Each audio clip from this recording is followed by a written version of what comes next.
그 밤 저는 상단 도련님을 바꿔치기 했습니다. 제 아들이 종으로 살게 할 수는 없었으니까요. 20년 뒤 상단 금고가 비었습니다. 그리고 범인으로 지목된 사람은 제가 바꿔놓은 그 아이였습니다. 핏줄을 속인 대가는 과연 누구에게 돌아갔을까요? 안녕하세요. 은빛 이야기입니다. 오늘도 귀 기울여 주셔서 감사합니다. 그럼 오늘 이야기를 지금 바로 시작합니다. 조선 후기 남해 바다를 주름잡던 만호상단의 본체에 폭풍이 몰아치던 밤이었습니다. 파도 소리가 지붕 기와장을 때리고 빗줄기는 마당 돌바닥 위에서 하얗게 튀어올랐죠. 바람이 창호지를 흔들 때마다 촛불이 위태롭게 일렁였고 그 떨리는 불빛 아래 두 여인이 거의 같은 시각 각기 다른 방에서 생명을 내놓고 있었습니다. 안채 깊은 곳 비단 이불이 깔린 방에서는 상단 주인 최진사의 아내가 아이를 낳았습니다. 사내 아이였죠. 그러나 산파의 얼굴이 굳어 있었습니다. 안주인의 숨결이 점점 가늘어졌거든요. 산후 출혈이었습니다. 피는 멈출 줄 몰랐고 방 안을 오가는 발소리는 점점 빨라졌습니다. 본체 뒤편 창고 곁에 딸린 작은 방에서도 아이 울음이 터졌습니다. 매월이었습니다. 상단의 재무장부를 도맡아 보던 여종으로 손재주와 눈썰미 하나만큼은 상단 안에서 딸을 자가 없었죠. 그 매월 역시 그날 밤 사내 아이를 낳았습니다. 남편은 이미 없었습니다. 몇 달 전 풍랑에 배가 뒤집혀 싸늘한 주검으로 돌아온 터였으니까요. 아이를 품에 안은 매월의 눈에 눈물이 맺혔습니다. 핏기 가신 입술 사이로 남편의 목소리가 떠올랐죠. 우리 자식만은 종으로 살게 하지 마시오. 그것이 남편의 마지막 말이었습니다. 거친 손으로 매월의 손을 꼭 쥐고 내뱉었던 죽기 전날 밤의 간청이었죠. 매월은 천장을 올려다보았습니다. 빗소리가 지붕을 두드리는 소리가 들렸고 안채 쪽에서 인기척이 어지럽게 오갔습니다. 산파 하나가 황급히 창고 앞을 지나치며 중얼거렸습니다. 안주인이 위험하다고요. 매월은 천천히 몸을 일으켰습니다. 갓 아이를 낳은 몸이라 다리가 떨렸지만 그녀의 눈빛은 흔들리지 않았습니다. 그녀는 아이를 품에 꼭 안은 채 빗속을 걸었습니다. 안채와 자신의 방 사이 그 짧은 거리가 그날 밤에는 세상의 절반만큼 멀게 느껴졌을 겁니다. 안채 문 너머로 갓 태어난 아이의 울음이 들려왔습니다.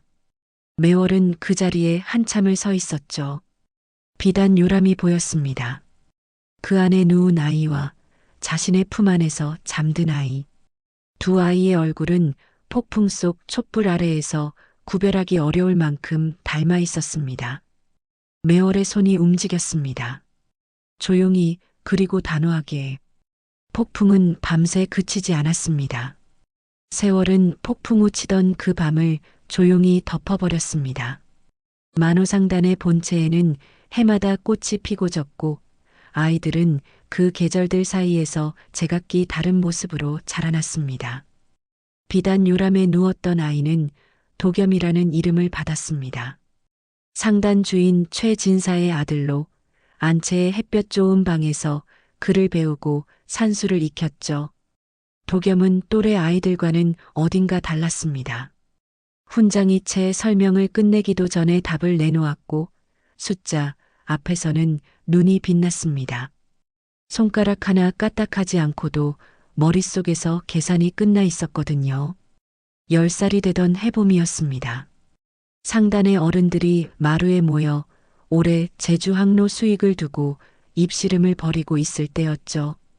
도겸은 그 자리에 조용히 다가와 장부를 한번 훑어보더니 말했습니다. 이 항로는 바람이 늦게 오는 해에 손실이 납니다. 올해는 4월 중순 이후로 잡아야 해요. 마루에 앉았던 어른들이 일제히 아이를 바라보았습니다. 잠시 침묵이 흘렀고 그 뒤로는 낮은 감탄 소리가 이어졌죠. 실제로 도겸의 예측은 틀리지 않았습니다. 그의 선박 수익은 근래 몇 년 가운데 가장 높았으니까요. 상단 어른들 사이에서 도겸의 이름은 금세 오르내렸습니다.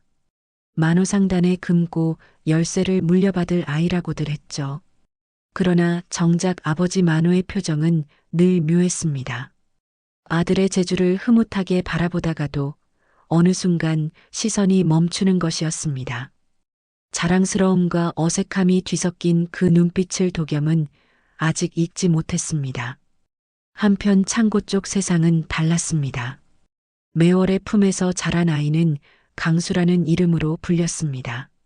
창고 곁 좁은 방에서 일어나 날이 밝기도 전에 짐을 나르고 해가 지면 새끼를 꼬았습니다. 글은 배우지 못했습니다. 붓 대신 밧줄을 쥐었고 장부 대신 파도 소리를 들으며 자랐죠. 그러나 강수에게는 남다른 것이 있었습니다. 물건이 쌓이고 빠지는 흐름을 온몸으로 읽었거든요. 창고 문 앞에 서서 하늘을 올려다보기만 해도 바람이 언제 바뀌는지를 알았습니다. 일꾼 어른들이 고개를 갸웃할 때 강수는 이미 다른 쪽 밧줄을 단단히 묶고 있었죠. 어느 날 항구에 배가 늦게 들어온 일이 있었습니다. 선원들이 갯바위 인근에서 방향을 잃었다는 것이었죠. 강수는 그날 아침부터 이상하다고 했습니다.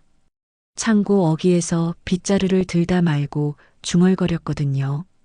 오늘은 동쪽 바람이 오후에 꺾여요. 배가 늦을 겁니다. 주변 일꾼들은 웃어넘겼습니다. 글도 모르는 어린 것이 무슨 바람을 안다고요. 그러나 해가 기울자 선원들이 지친 얼굴로 늦게 포구에 닿았습니다. 강수는 아무 말도 하지 않았습니다. 그저 밧줄을 받아 메고 짐을 날랐습니다. 도겸은 장부 속에서 세상을 읽었습니다. 강수는 바람과 물결 속에서 세상을 읽었습니다.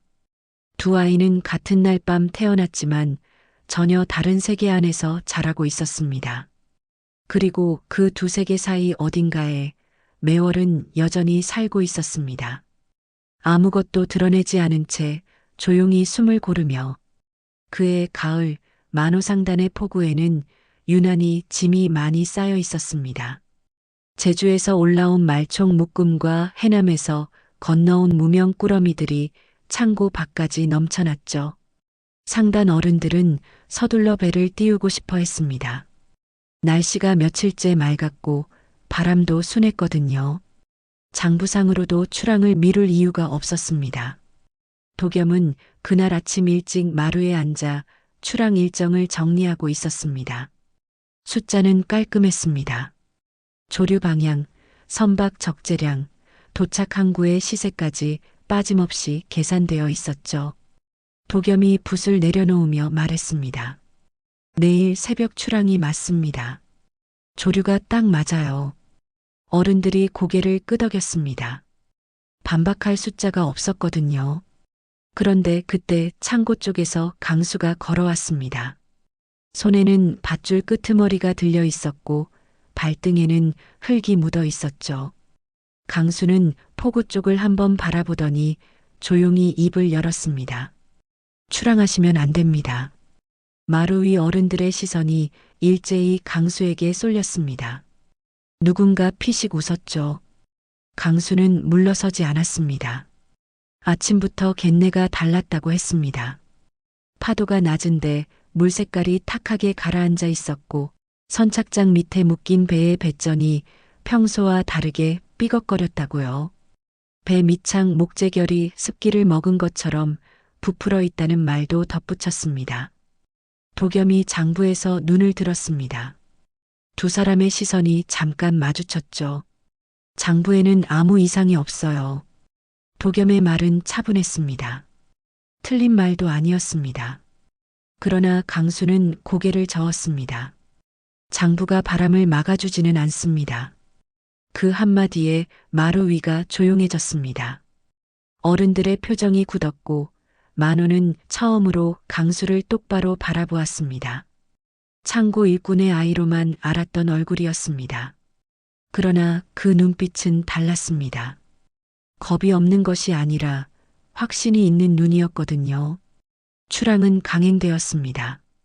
어른들의 결정이었습니다. 그리고 이튿날 새벽 폭풍이 왔습니다. 바람은 예고도 없이 방향을 틀었고 파도는 사람 키를 훌쩍 넘겼습니다. 출항했던 배는 인근 선포구에 급히 닻을 내렸고 선원 둘이 다쳤습니다. 실은 짐의 절반은 바닷물에 젖었죠. 창고에 남은 사람들은 지붕을 붙들고 밤을 버텼습니다. 폭풍이 지나간 다음 날 아침 만호는 포구에 서 있었습니다. 물에 젖은 밧줄들이 너저분하게 널려 있었고 부서진 나무 조각들이 파도에 밀려왔다 쓸려갔습니다. 그 옆에 강수가 조용히 서서 밧줄을 정리하고 있었죠. 만호는 한동안 말이 없었습니다. 그러다 낮은 목소리로 물었습니다. 어떻게 알았느냐? 강수는 고개를 들지 않았습니다. 손은 여전히 밧줄을 감고 있었죠. 그냥 느껴졌습니다. 짧은 대답이었습니다. 그러나 만호의 가슴 어딘가에 그 말이 오래 걸렸습니다. 도겸은 숫자로 세상을 붙들었습니다. 강수는 몸으로 세상을 읽었습니다. 만호는 그날 처음으로 생각했습니다. 상단을 이어갈 핏줄이란 과연 무엇인가 하고요. 겨울이 오기 전 만호는 아내의 유품을 정리했습니다. 아내가 세상을 떠난 지 벌써 10여 년이 지났지만 안채 깊은 곳, 장롱 안쪽에는 아직 손대지 못한 물건들이 남아 있었습니다. 비단 조각, 낡은 놀이개, 그리고 작은 메모 묶음이었죠. 만호는 그것들을 하나씩 꺼내 마루 위에 펼쳤습니다.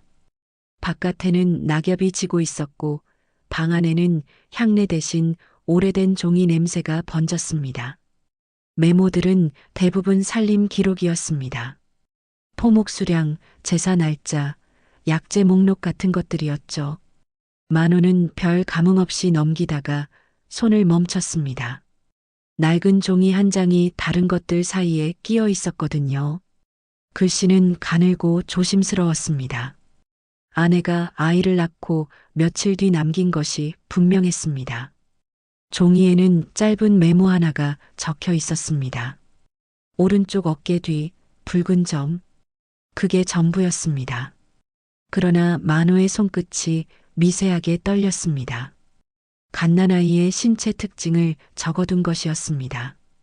어머니가 자식을 잃어버릴까봐 혹은 혼란스러운 산후의 기억을 붙들기 위해 남겨둔 메모였겠죠. 만호는 종이를 내려놓지 못했습니다. 그날 저녁 만호는 도겸을 불렀습니다. 핑계는 간단했습니다. 등 쪽에 부스럼이 났느냐고, 혹시 가렵지 않느냐고 물었죠. 도겸은 고개를 갸웃하면서도 윗도리를 조금 걷어 올렸습니다. 만호의 눈이 오른쪽 어깨 뒤를 훑쳤습니다. 아무것도 없었습니다. 피부는 희고 매끄러웠습니다. 붉은 점은커녕 작은 흠 하나 없었죠. 만호는 아무렇지 않은 척 고개를 끄덕이며 도겸을 돌려보냈습니다. 그러나 방문이 닫히는 순간 만호의 표정에서 무언가가 천천히 무너져 내렸습니다. 며칠 뒤였습니다. 포구에서 일꾼들이 무거운 짐을 옮기고 있었습니다. 강수도 그 안에 있었죠. 한겨울 바람이 차가웠고 일꾼들은 저마다 등짐을 지다 웃옷을 걷어붙이고 있었습니다. 만호는 창고 어귀에 서서 그 모습을 바라보았습니다. 자연스럽게 아무도 모르게 강수의 오른쪽 어깨 뒤를 눈으로 쫓았습니다. 있었습니다. 작고 선명한 붉은 점이었습니다. 강수는 아무것도 모른 채 짐을 들어 올렸고 만호는 그 자리에 굳어버렸습니다. 심장이 내려앉는 것 같았습니다. 발이 떨어지지 않았죠. 만호는 아무 말도 하지 않았습니다. 창고 쪽에서 눈을 거두고 천천히 안채로 걸어 들어갔습니다. 등 뒤로 강수의 목소리가 들려왔습니다. 동료 일꾼에게 무언가 묻는 밝은 목소리였습니다. 그 소리가 만호의 귀에 낯설게 울렸습니다. 매월은 그날 저녁 만호의 눈빛을 보았습니다. 마주친 것은 잠깐이었습니다. 그러나 매월은 그 눈빛을 알아챘죠. 10여 년 동안 단 한 번도 자신을 의심하지 않던 눈이었습니다.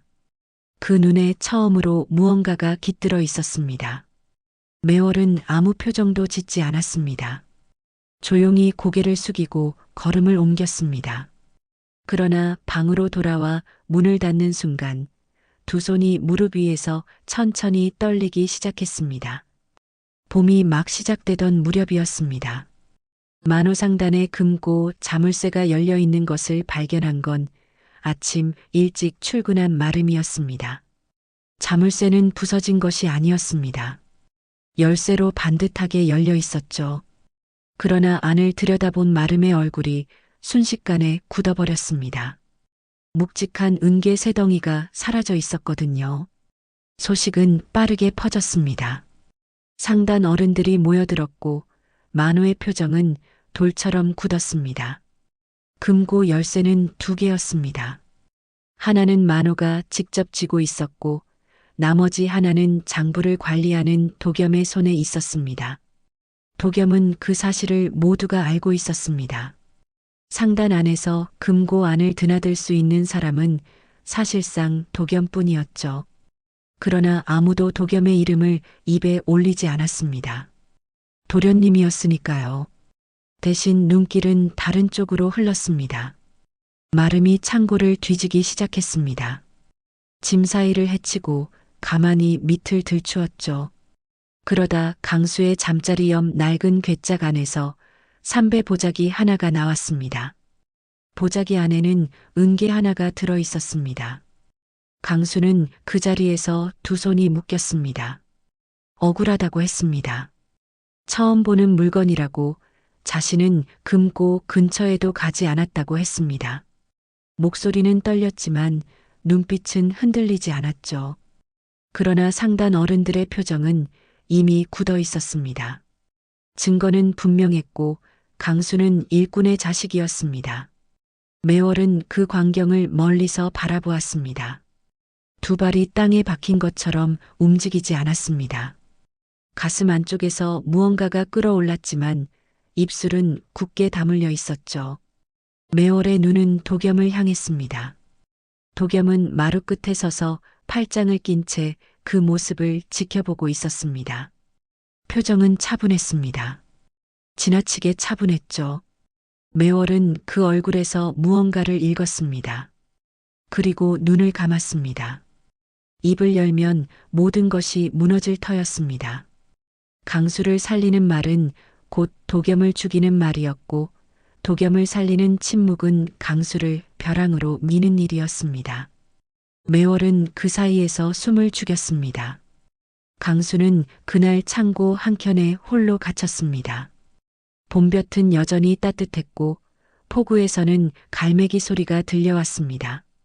그 소리가 그날만큼은 유난히 멀게 느껴졌습니다. 신문은 다음 날 아침 상단 마당에서 열렸습니다. 만호가 직접 그렇게 정했습니다. 창고 일꾼부터 선원, 마름까지 상단에 속한 사람이라면 모두 마당에 나와 서도록 했죠. 하늘은 맑았지만 바람이 찼습니다. 사람들은 저마다 팔짱을 끼고 서서 가운데를 바라보았습니다. 강수는 마당 한복판에 무릎을 꿇고 있었습니다. 밤새 갇혀 있었던 탓에 눈밑이 어두웠지만 등은 곧게 세우고 있었습니다. 도겸이 장부를 들고 앞으로 나섰습니다. 목소리는 낮고 차분했습니다.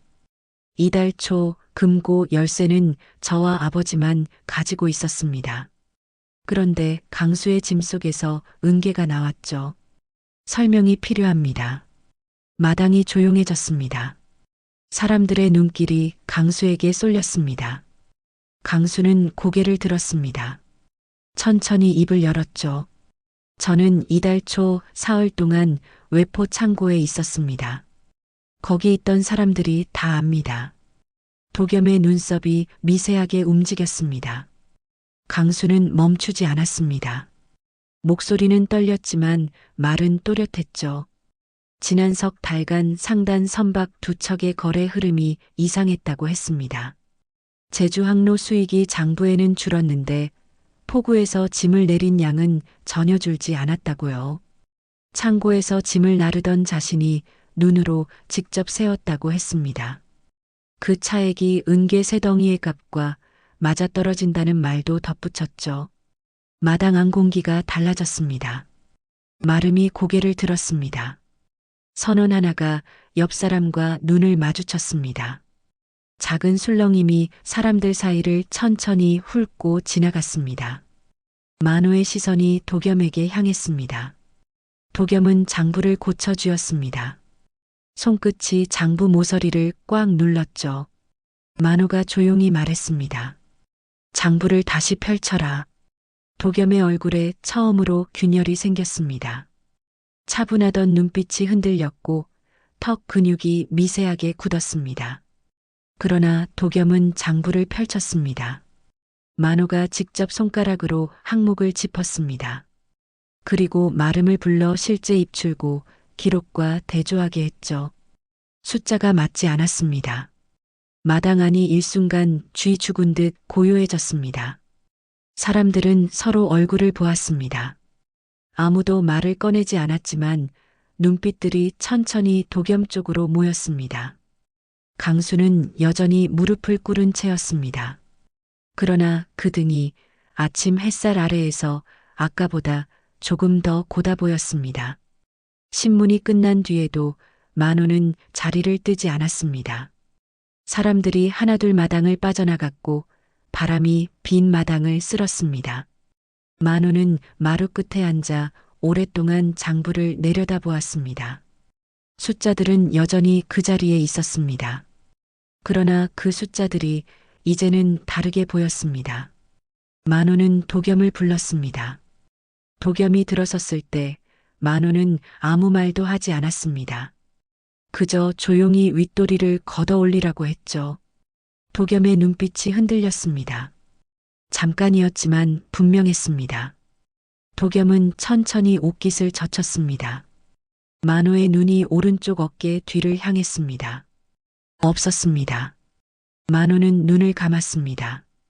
가슴 안쪽 깊은 곳에서 무언가가 조용히 부서지는 소리가 들리는 것 같았습니다. 그때 문 밖에서 인기척이 났습니다. 매월이었습니다. 문 앞에 선 매월의 얼굴은 흑빛이었습니다. 두 손은 치마 앞섭을 꼭 쥐고 있었고 눈에는 이미 눈물이 고여 있었죠. 매월은 방 안으로 들어서지 못한 채 문지방 앞에 그대로 무릎을 꿇었습니다. 소인이 고백할 것이 있습니다. 목소리가 떨렸습니다. 그러나 말은 끊기지 않았습니다. 그날 밤의 일이었습니다. 폭풍이 치던 밤, 안주인이 위독하던 그 밤이었죠. 매월은 처음부터 끝까지 말했습니다. 비단 요람 앞에 서 있던 일, 두 아이의 얼굴이 촛불 아래 닮아 보이던 일, 그리고 떨리는 손으로 아이를 바꾸던 일까지요. 10여 년 동안 가슴 깊이 눌러두었던 말들이 한꺼번에 쏟아졌습니다. 방 안이 한동안 고요했습니다. 도겸이 먼저 움직였습니다. 주먹을 쥔 채 앞으로 나섰죠. 목소리가 높아졌습니다. 제가 이 상단을 키웠습니다. 10살부터 장부를 잡고 항로를 계산하고 수익을 만들었습니다. 핏줄이 무엇이 중요합니까? 목소리는 날카로웠지만 그 안에는 두려움이 섞여 있었습니다. 도겸은 알고 있었습니다. 자신이 지금 잃을 것들을요. 장부를 조작한 것도 그 때문이었습니다. 상단을 통째로 손에 쥐기 전에 강수를 밀어내고 싶었던 것이었죠. 제주로 얻을 수 없는 것을 숫자로 빼앗으려 했던 것이었습니다. 만호는 도겸을 바라보았습니다. 오래, 그리고 조용히 바라보았습니다. 그때 강수가 마당 쪽에서 걸어 들어왔습니다. 누가 부른 것도 아니었습니다. 소식을 들은 것인지 아니면 그냥 발걸음이 그리로 향한 것인지 알 수 없었죠. 강수는 도겸과 만호 사이에 조용히 섰습니다. 그리고 낮고 또렷한 목소리로 말했습니다. 상단은 피가 아니라 신뢰로 서는 법입니다. 그게 전부였습니다. 짧았지만 방 안 공기가 달라졌습니다. 도겸의 주먹이 천천히 풀렸고 매월은 고개를 더 깊이 숙였습니다. 만호는 오랫동안 아무 말도 하지 않았습니다. 창밖에서 바람이 지나갔습니다. 마당에 낙엽이 한번 흩날렸다가 가라앉았습니다. 만호상단의 가장 긴 하루가 그렇게 저물어가고 있었습니다. 것이 결정되기까지는 그리 오래 걸리지 않았습니다. 도겸은 상단을 떠났습니다. 장부 조작과 모함의 죄가 함께 물려졌고 관아의 결정은 짧고 단호했습니다. 도겸은 떠나는 날 아침 뒤를 돌아보지 않았습니다. 상단 문을 나서는 그 등이 끝내 굳어 있었죠. 재주는 누구보다 뛰어났지만 그 재주를 실내 위에 쌓지 못했던 사람의 뒷모습이었습니다. 매월은 며칠 뒤 상단을 나갔습니다. 만호 앞에 무릎을 꿇고 자신이 가진 모든 것을 내려놓았습니다. 세간도, 폐물도 10여 년 동안 모은 것들도 전부였죠. 매월은 아무것도 요구하지 않았습니다. 다만 떠나게 해달라고만 했습니다. 만호는 오래 침묵하다가 고개를 끄덕였습니다. 매월이 향한 곳은 남의 끝자락 작은 암자였습니다. 죽은 남편의 넋과 두 아이의 엇갈린 운명을 안고 그곳에서 평생을 보내기로 한 것이었죠. 상단은 다시 정비되었습니다. 만호는 강수를 앞에 세우고 상단 사람들을 모두 불러 모았습니다. 강수는 그 자리에서 천천히 말했습니다. 자신은 창고에서 자랐고 일꾼들 틈에서 밥을 먹었으며 장사꾼이 무엇을 두려워하고 무엇을 바라는지를 몸으로 배웠다고 했습니다. 그렇기에 이 상단을 신분이 아닌 사람으로 세우겠다고 했죠. 마당 안 사람들이 조용히 고개를 들었습니다. 오래 눌려있던 무언가가 천천히 펴지는 것 같은 분위기였습니다. 그의 늦가을 또 한 번 폭풍이 왔습니다. 강수는 포구에 있었습니다. 파도가 높아지고 바람이 방향을 잃기 시작할 때 강수는 선원들 사이를 움직이며 밧줄을 고쳐 묶고 돛을 내리게 했습니다. 목소리는 크지 않았지만 명확했습니다. 선원들은 군말 없이 움직였죠. 배는 흔들렸지만 버텼습니다. 만호는 창고 처마 밑에서 그 모습을 지켜보았습니다. 빗속에서 배를 지휘하는 강수의 뒷모습이 시야에 가득 찼습니다. 만호의 눈가가 조용히 붉어졌습니다. 폭풍이 잦아들 무렵 만호가 낮게 말했습니다. 이제야 내 아들이 보이는구나. 바람이 지나갔습니다. 파도는 천천히 가라앉았고 포구에는 다시 불빛이 켜졌습니다. 만호상단의 깃발이 젖은 채로 바람에 펄럭였습니다. 여기까지 은빛 이야기였습니다. 오늘의 이야기가 마음의 작은 여운으로 남았기를 바랍니다. 다음 이야기에서도 조용히 진심으로 찾아뵙겠습니다. 고맙습니다. 구독과 좋아요